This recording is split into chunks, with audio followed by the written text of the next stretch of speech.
அல்ஹம்துலில்லாஹ் அல்ஹம்துலில்லாஹி நஹ்மதுஹு வ நுஸல்லி அலா ரசூலில் கரீம்.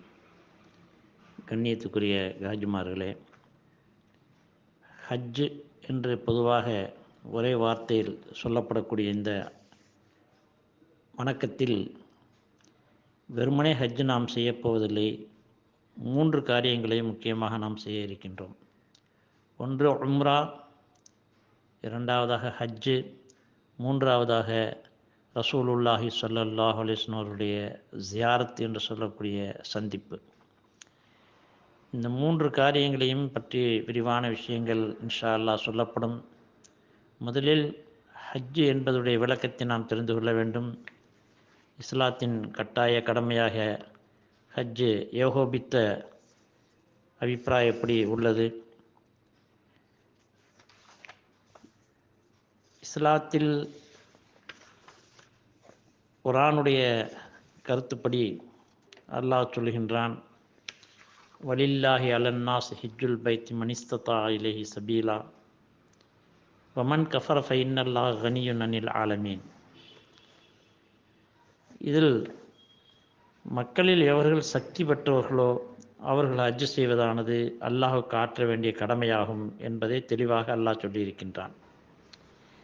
எனவே ஹஜ்ஜு என்று சொல்லக்கூடிய இந்த அமல்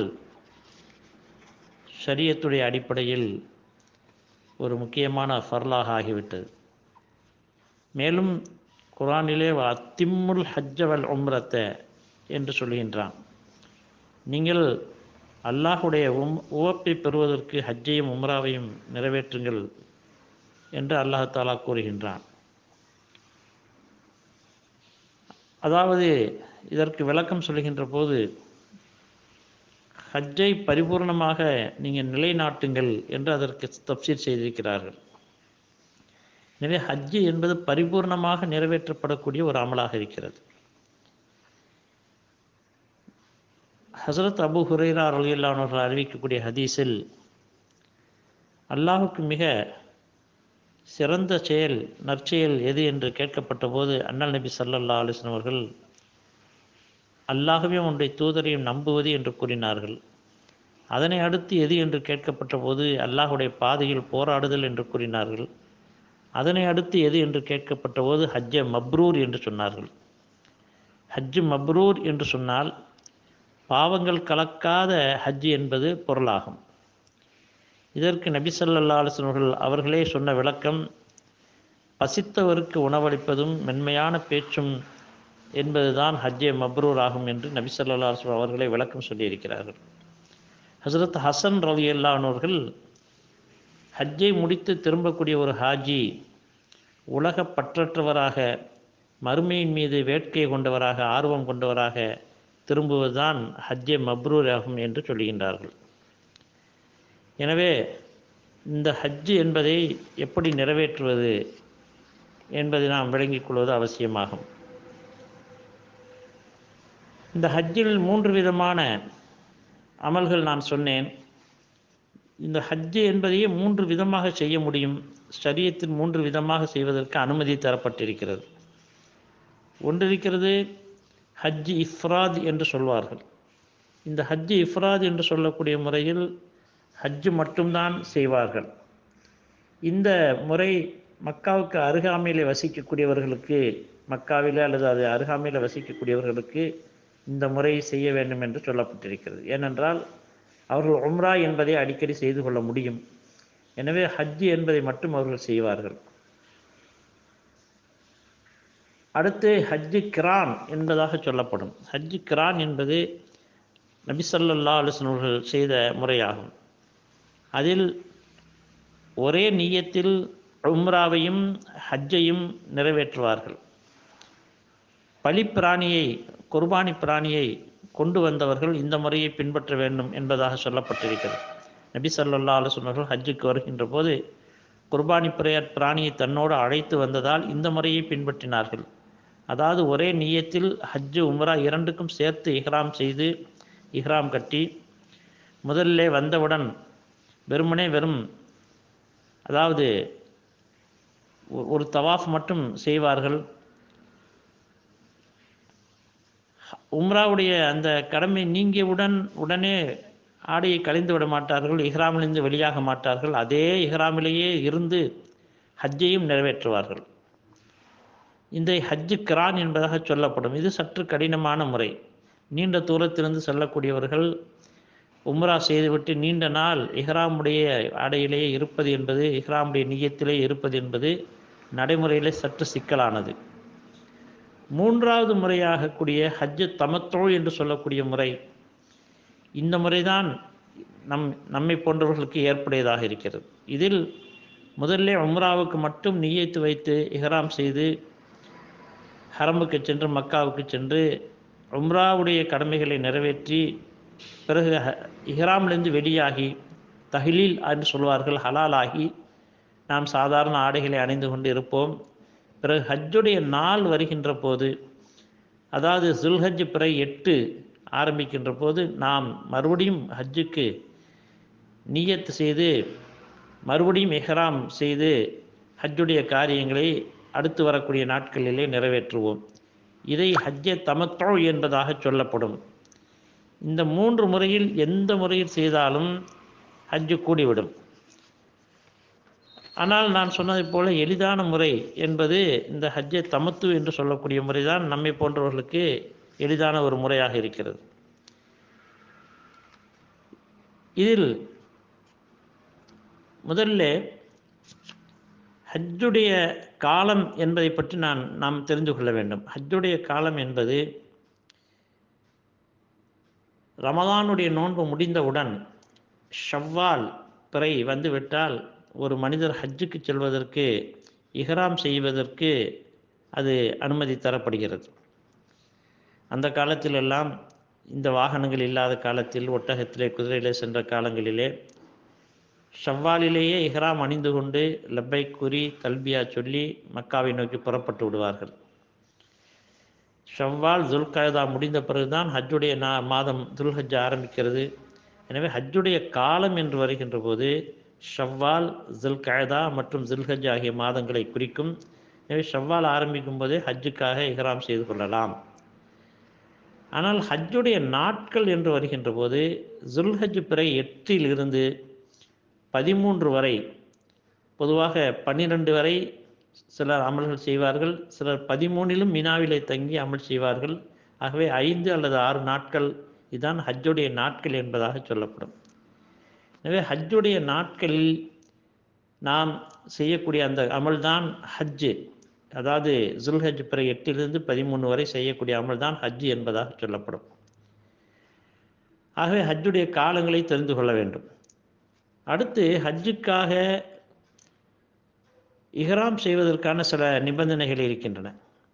அதாவது ஒரு குறிப்பிட்ட இடத்தில் தான் இஹ்ராம் செய்ய வேண்டும், அல்லது அந்த இடம் வருவதற்கு முன்பு இஹ்ராம் செய்ய வேண்டும். அதை மீகாத் என்பதாக அரபியில் சொல்லப்படும்.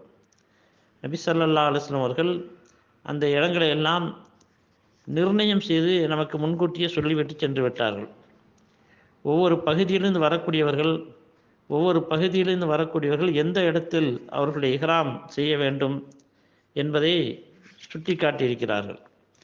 குறிப்பாக நம்மை போன்றவர்கள் இந்தியா, பாகிஸ்தான் போன்ற கிழக்கத்திய நாடுகளிலிருந்து செல்லக்கூடியவர்கள் யமன் நாட்டுடைய ஒரு மலை, யலம்லம் என்று சொல்லக்கூடிய ஒரு மலை, அந்த மலை அதற்கு நேராக இருக்கக்கூடிய பகுதிக்கு செல்வதற்கு முன்பு நாம் இஹ்ராமிலே இருக்க வேண்டும், அல்லது அந்த இடத்தில் சென்று இஹ்ராம் செய்ய வேண்டும். பொதுவாக நடைமுறையிலே அந்த இடத்தில் இஹ்ராம் செய்வது என்பது சாத்தியமில்லை. ஏனென்றால் விமானத்தில் செல்லுகின்றவர்கள் அந்த இடத்தை தாண்டுகின்ற போது இஹ்ராம் அந்த இடத்தில் இருந்து செய்வதற்கான ஏற்பாடு இல்லை. எனவே அதற்கு முன்பே விமானத்தில் செல்லுகின்ற போதே இஹ்ராம் செய்து கொள்வார்கள். கப்பலிலே, அந்த காலத்தில் கப்பலிலே சென்றவர்கள் அந்த மீகாத்து வருகின்ற போது, அதாவது யலம்லம் என்ற மலைக்கு நேராக கப்பல் வருகின்ற போது கப்பல் நிறுத்தப்பட்டு சைரன் கொடுக்கப்படும். கப்பலில் பயணிக்கக்கூடியவர்கள் வந்து குளித்து, கப்பலிலேயே குளித்து ஆடைகளை அணிந்து இஹ்ராமுடைய நியத் செய்வார்கள். இதெல்லாம் இப்போது சாத்தியமில்லாத விஷயம். எனவே இஹ்ராம் செய்வதற்கு சிறந்த முறை, விமானத்தில் செல்லுகின்ற போது செல்வதற்கு முன்பு நாம் ஊரிலே, அதாவது சென்னையில் இருந்து செல்கிறோம் என்றால் சென்னையிலே நாம் குளித்து சுத்தமாகி இஹ்ராம் ஆடைகளை அணிந்து தயாராக வைத்துக்கொண்டு நிய்யத்தை மட்டும் விமானத்தில் செய்வது, அதாவது அந்த எல்லை வருவதற்கு முன்பு நிய்யத் செய்து விடுவது, இதுதான் இப்போது சரியான முறையாக இருக்கிறது. ஒரு சிலர் மதினா முதலிலே செல்வார்கள். சில பிரைவேட்டில் செல்லக்கூடியவர்கள் கடந்த ஆண்டு கூட ஹஜ் கமிட்டியில் பிரைவேட் மதினா முதலிலே சென்றார்கள்.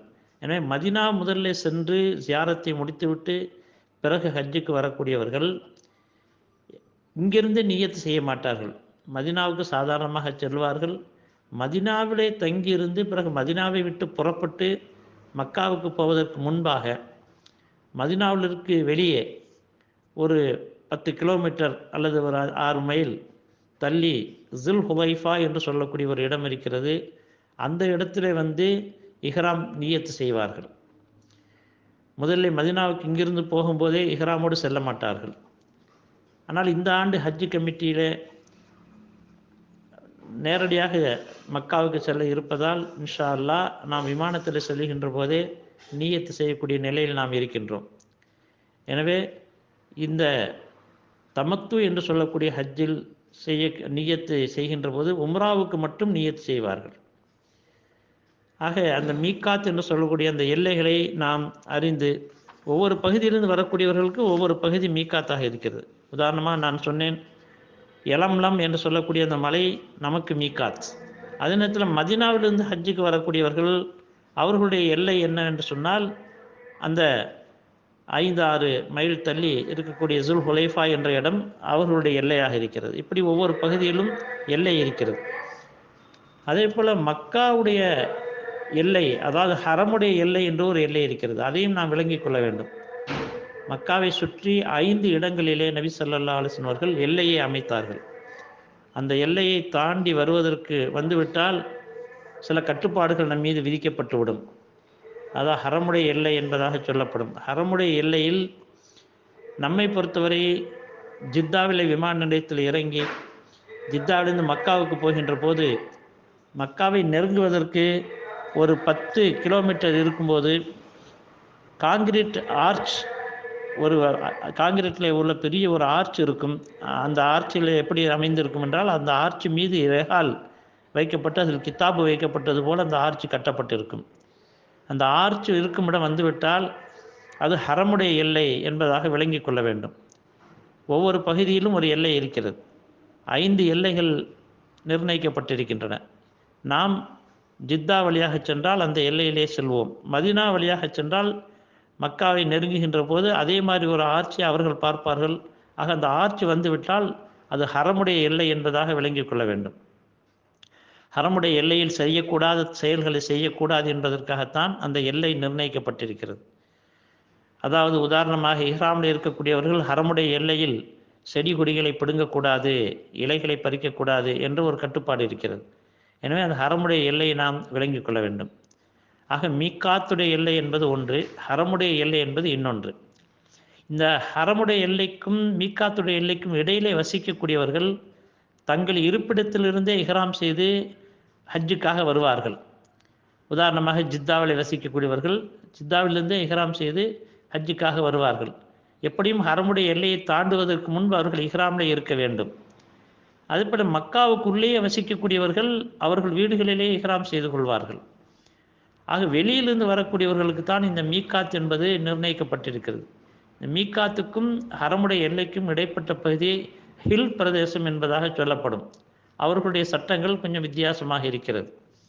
இப்போது நாம் இங்கிருந்து இந்தியாவிலிருந்து செல்லக்கூடியவர்களுக்கு நாம் எப்போது விமானத்தில் நிய்யத்து வைக்கின்றோமோ அதிலிருந்து கட்டுப்பாடுகள் ஆரம்பித்துவிடும். எனவே இந்த அறிமுகங்களை நாம் தெரிந்து கொள்ள வேண்டும். இனி அடுத்து இன்ஷா அல்லாஹ் உம்ரா என்றால் என்ன என்பதை நாம் விளக்குவோம். உம்ராவை பற்றி நாம் தெளிவாக உம்ராவுடைய என்னென்ன பிரிவுகள் இருக்கின்றன, அதை எப்படி நிறைவேற்றுவது என்பது சம்பந்தமாக அடுத்து வரக்கூடிய பயன்களை இன்ஷா அல்லாஹ் சொல்லப்படும். நாம் பெற்று பயனடைய வேண்டும். அல்லாஹ் இடத்தில் துவா செய்ய வேண்டும். அஸ்ஸலாமு அலைக்கும் வரஹ்மத்துல்லாஹி வபரகாத்துஹு.